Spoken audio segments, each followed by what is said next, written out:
Le théâtre de la peur recommence. Mais qu'est-ce qu'il prépare cette fois? Quelles sont les véritables intentions derrière cette nouvelle manœuvre dans la lutte mondiale pour le pouvoir, voire dans ce qui pourrait être qualifié de guerre biologique? Cette fois-ci, le prétexte est tout trouvé, le virus de la variole du singe. Depuis que le monde a franchi le seuil des années 2000, le monde semble plongé dans une atmosphère de crise permanente. Tout a commencé avec la fausse alerte de la maladie de la vache folle, un virus conçu pour diaboliser la viande rouge, avec en toile de fond la promotion de la viande artificielle par les élites globalistes. Mais l'opération ne s'arrête pas là. En 2004, la peur est réactivée avec la grippe aviaire.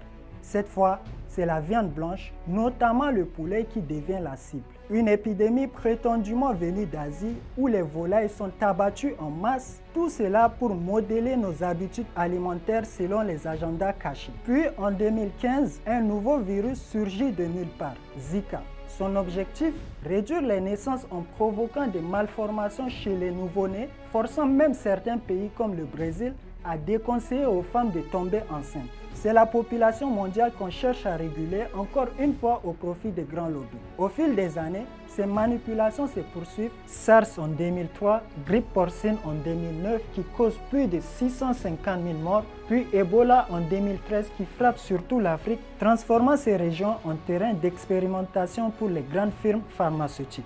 Celles-ci se frottent les mains, les profits explosent tandis que les populations servent de cobayes. La manipulation atteint son apogée en 2019 avec le Covid-19, une crise mondiale soigneusement exploitée pour imposer des mesures drastiques et enrichir les géants de la santé avec les vaccins. Certains experts y voient un test grandeur nature, une guerre biologique déguisée contre l'humanité tout entière.